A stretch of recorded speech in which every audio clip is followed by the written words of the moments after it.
د پاکستان د سپریم کورټ مشر قاضي ښاغلي عمر عطا بندیال پنجاب او خیبر پختونخوا صوبو کې د اسمبلو ماتېدونه وروستو د نوو انتخاباتو تاریخ نه اعلانېدو په ضد لا خپل انده نوټس اخیستی او ټاکل شوې ده چې د سپریم کورټ 9 کسیز بینچ نن د زیارت او د چهارشنبې پر ورځ ماسپښین 2 بجې د دې قضیې اورېدنه کوي. د کورنیو چارو وزیر رانا ثناء الله د ټاکنو په معامله د سپریم کورټ د اسخود نوټس هرکلی خو د دې سره سم یې 9 کسیز بینچ کې د 2 ججانو په ګډون اندېښنه ښکاره کړې ده او ویلي دي چې کېدای شي حکومت د دغو دواړو ججانو په اړوند خپله اندېښنه د سپریم کورټ مخې ته خوم کېږدي. د چیف جسټس عمر عطا بندیال په مشرۍ د سپریم کورټ جوړ کړل شوي 9 کسیز بینچ کې قاضي اجاز الحسن، قاضي منصور علي شاه، قاضي منیب اختر، قاضي یحیی اپریدی، قاضي مظاهر علي اکبر نقوی، قاضي جمال خان مندوهیل، قاضي محمد علی مظهر او قاضي اطهر من الله شامل دي. د سپریم کورټ لخوا د خپل اند اغستل شوی نوټس کې 3 پوښتنې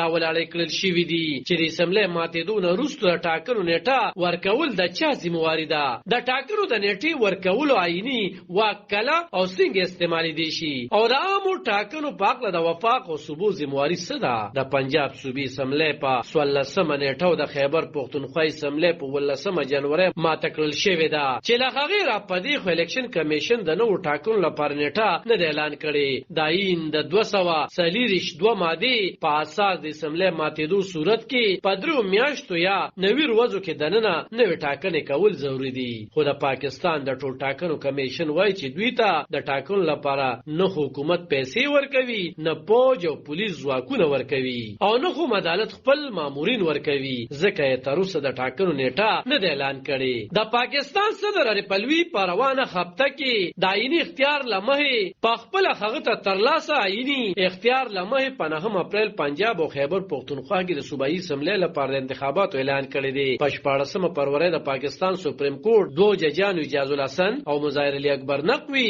د یوې مقدمې اورېدنې په مخال د سپریم کورټ مشر قاضي ته سپارښتنه لېږلې وه چې صوبو کې د انتخاباتو د نیټې نه اعلانېدو په اړه باید له خپل انده نوټس واخلي. د کورنیو چارو وزیر د سپریم کورټ له لوري د انتخاباتو په نیټه د غستل شوی از خود نوټس هرکلی کړي، خو د دې ترڅنګ یې ویلي چې 9 کسیز بیل کې د شاملو 2 ججانو په ضد د ریفرنسونو لېږلو تیاری روانه ده او حکومت به په دې اړوند خپل اندېښنې د سپریم کورټ مخې ته ږدي. هغه خیله ښکاره کړې ده چې د دغو 2 ججانو په بینچ کې په شاملېدو د نیوکې په سر به نوموړي ججان د دې بینچ نه ځانونه جدا کړي. علب خان شیرپو،